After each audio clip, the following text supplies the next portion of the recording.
ইতিহাস বলে বিজয় মানেই রক্ত, বিজয় মানেই প্রতিশোধ, বিজয় মানেই ধ্বংস।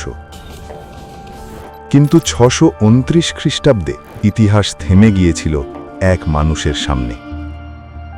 ১০,০০০ সৈন্য, একটি শহর, ২২ বছরের নির্যাতন, অগণিত কষ্ট, অগণিত রক্ত। তবুও কোনো গণহত্যা নয়, কোনো প্রতিশোধ নয়, কোনো লুটপাট নয়। শুধু একটি বাক্য যা পৃথিবীর ইতিহাস বদলে দিল। আজ তোমাদের বিরুদ্ধে কোনো অভিযোগ নেই, যাও, তোমরা সবাই মুক্ত।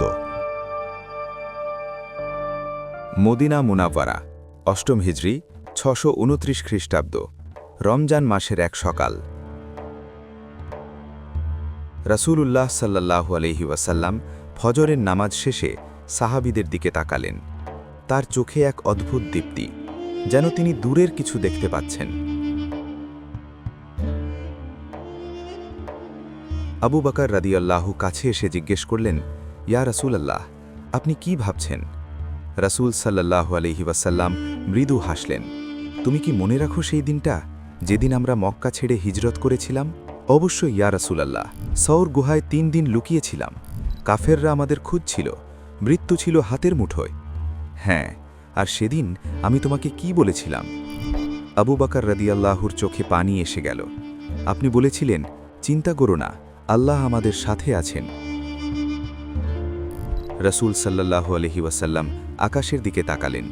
আবু বকর, সেই আল্লাহ যিনি আমাদের রক্ষা করেছিলেন, আজ তিনি আমাদের মক্কা ফিরিয়ে দেবেন, কিন্তু এবার আমরা বিজয়ী হয়ে যাব।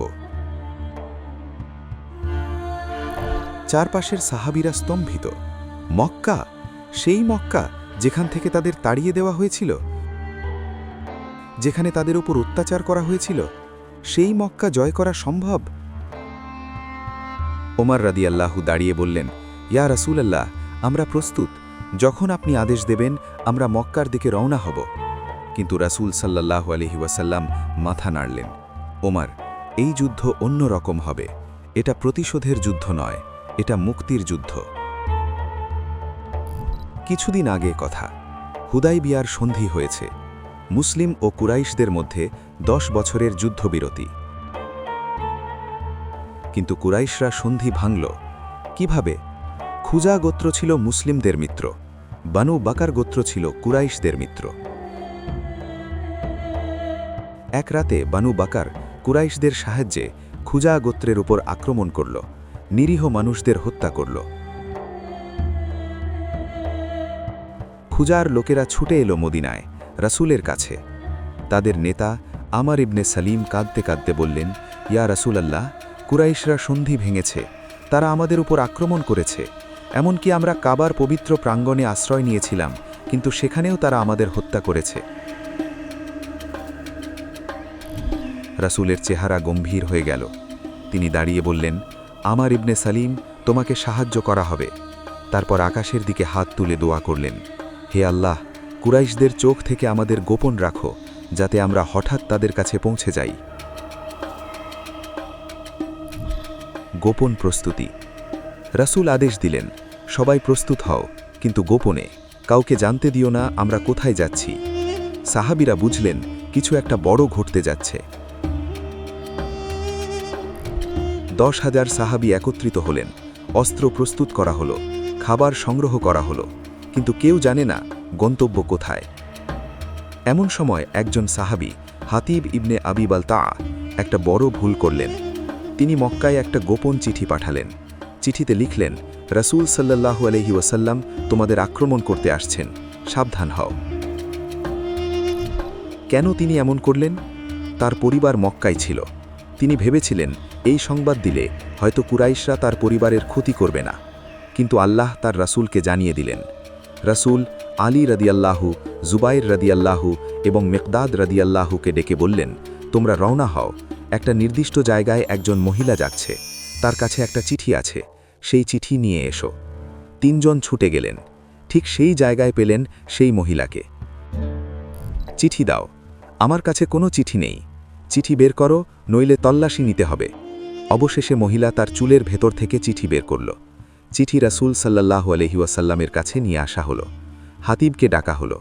ওমর রাদিয়াল্লাহু রেগে গিয়ে বললেন, ইয়া রাসূলাল্লাহ, এই মুনাফিকের গর্দান উড়িয়ে দিন। কিন্তু হাতিব কাঁদতে শুরু করলেন, ইয়া রাসূলাল্লাহ, আমি মুনাফিক নই, আমি ঈমান এনেছি, কিন্তু আমার পরিবার মক্কায়, আমি শুধু তাদের রক্ষা করতে চেয়েছি।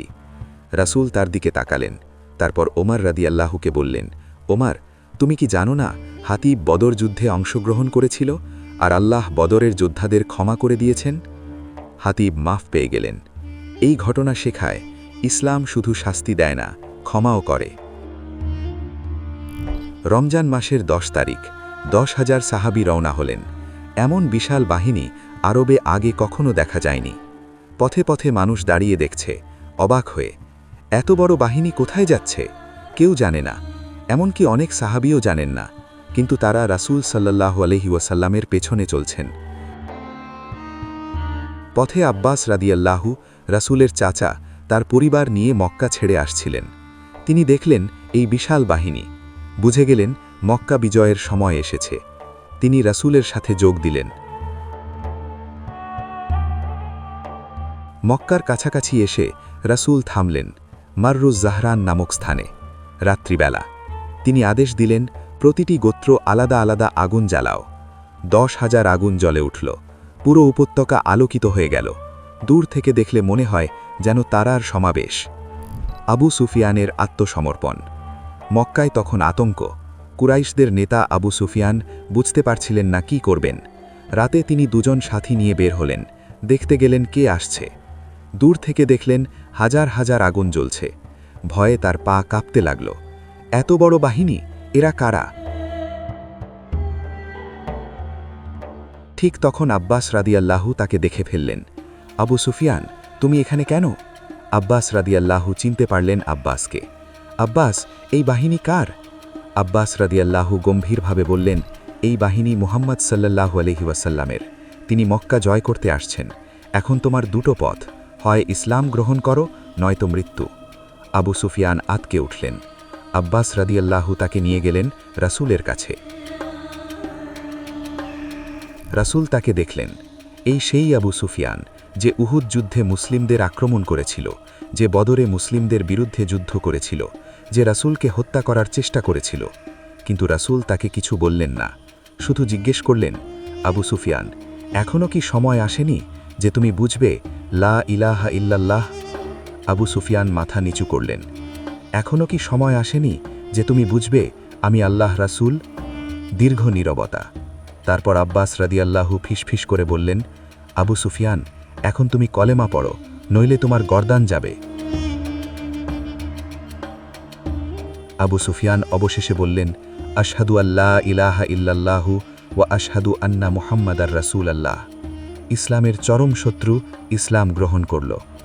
রাসূল তাকে বললেন, আবু সুফিয়ান, তুমি ফিরে যাও মক্কায়, গিয়ে ঘোষণা করো, যে ব্যক্তি আবু সুফিয়ানের ঘরে আশ্রয় নেবে সে নিরাপদ, যে ব্যক্তি কাবার ঘরে আশ্রয় নেবে সে নিরাপদ, যে ব্যক্তি নিজের ঘরের দরজা বন্ধ করে থাকবে সে নিরাপদ। আবু সুফিয়ান অবাক। কেউ মারা যাবে না? না, আমি প্রতিশোধ নিতে আসিনি, আমি মুক্তি দিতে এসেছি।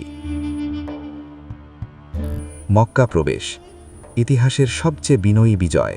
পরদিন সকাল, রমজান মাসের 20 তারিখ, 8ম হিজরি।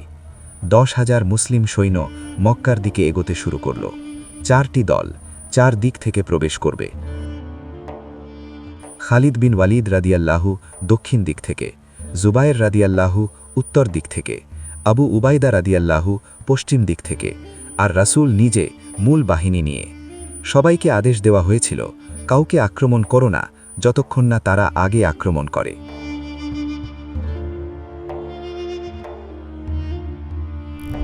রাসূল তার উটের উপর বসে মক্কায় প্রবেশ করছেন, কিন্তু তার মাথা ঝুঁকানো, এতটাই ঝুঁকানো যে তার দাড়ি প্রায় উটের পিঠ স্পর্শ করছে। কেন? বিজয়ের অহংকার নয়, বরং আল্লাহের কৃতজ্ঞতায় বিনীত। তিনি সূরা ফাতাহ তিলাওয়াত করছেন, নিশ্চয়ই আমি তোমাকে দিয়েছি সুস্পষ্ট বিজয়। কুরাইশদের কিছু গোড়া লোক প্রতিরোধ করার চেষ্টা করল, খালিদের দলের উপর আক্রমণ করল। খালিদ পাল্টা আক্রমণ করলেন।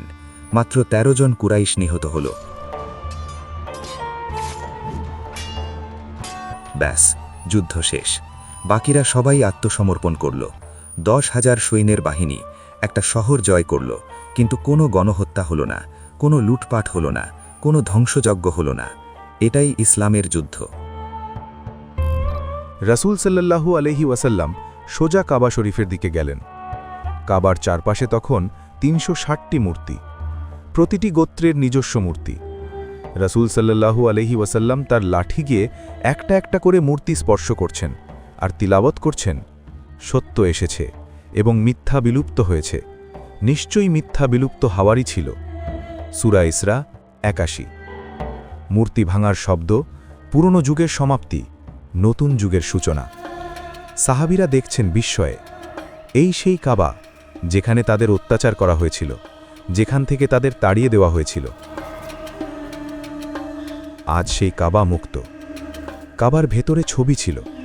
রাসূল সাল্লাল্লাহু আলাইহি ওয়াসাল্লাম সব ছবি মুছে ফেলার আদেশ দিলেন। কাবা পরিষ্কার করা হলো। তারপর রাসূল সাল্লাল্লাহু আলাইহি ওয়াসাল্লাম কাবার ভেতরে প্রবেশ করলেন, নামাজ পড়লেন। এই সেই ঘর যেখানে ইব্রাহিম আলাইহিস সালাম নামাজ পড়েছিলেন। আজ মুহাম্মদ সাল্লাল্লাহু আলাইহি ওয়াসাল্লাম সেখানে নামাজ পড়লেন। ইব্রাহিম আলাইহিস সালামের মিশন সম্পূর্ণ হল। সবচেয়ে গুরুত্বপূর্ণ মুহূর্ত, সাধারণ ক্ষমা ঘোষণা।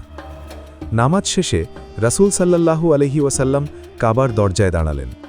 সামনে সমবেত হাজার হাজার মক্কাবাসী, যারা গত 22 বছর তাকে কষ্ট দিয়েছে, যারা তাকে পাথর মেরেছে, যারা তাকে হত্যা করার চেষ্টা করেছে, যারা তার সাহাবীদের অত্যাচার করেছে।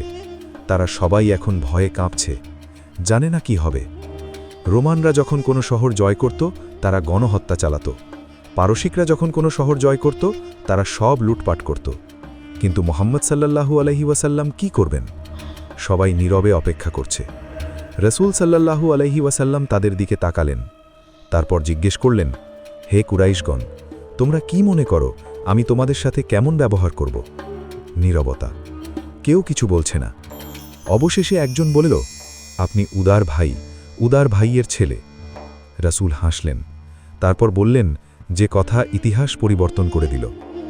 আজ তোমাদের বিরুদ্ধে কোনো অভিযোগ নেই। যাও, তোমরা সবাই মুক্ত। লা তাসরিবা আলাইকুমুল ইয়াউম, লা তাসরিবা আলাইকুমুল ইয়াউম। ঠিক সেই কথা যা ইউসুফ আলাইহিস সালাম তার ভাইদের বলেছিলেন। সবাই অবাক হল। কি ক্ষমা? যারা এত অত্যাচার করেছে তাদের ক্ষমা? হ্যাঁ, এটাই ইসলাম। মানুষ কাঁদতে শুরু করল, লজ্জায়, অনুতাপে, কৃতজ্ঞতায়। ব্যক্তিগত শত্রুদের ক্ষমা। কিন্তু কিছু মানুষ ছিল যাদের বিশেষ শাস্তির আদেশ দেওয়া হয়েছিল, যারা অত্যন্ত নিষ্ঠুরতা করেছে। তাদের মধ্যে ছিলেন হিন্দা বিনতে উতবা, আবু সুফিয়ানের স্ত্রী।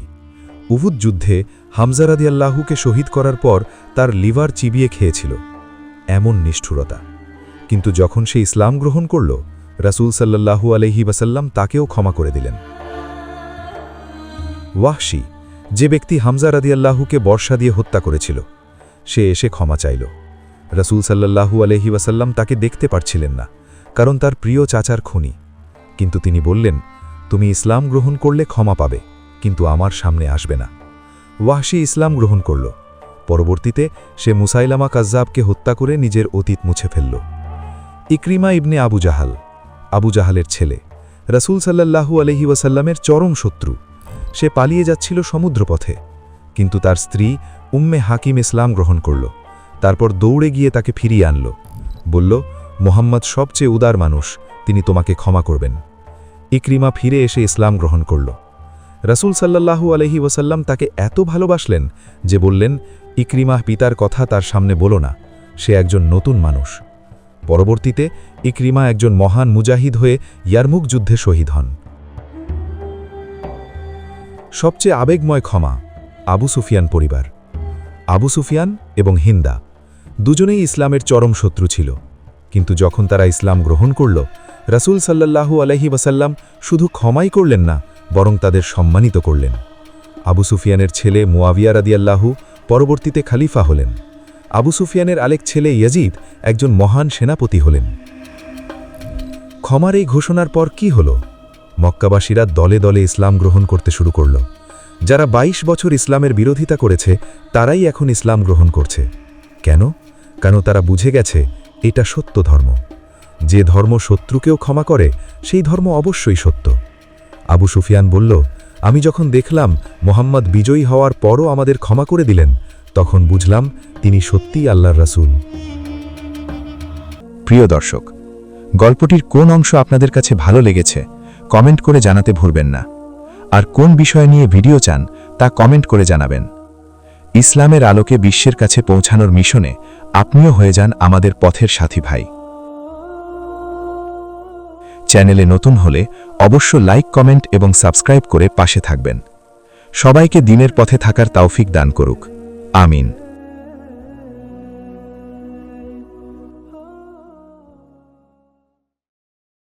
আর আপনি যদি আমাদের হিস্ট্রি অফ ইসলাম চ্যানেলে নতুন হয়ে থাকেন, এখনই সাবস্ক্রাইব করে রাখুন যেন কোনো আপডেট মিস না হয়।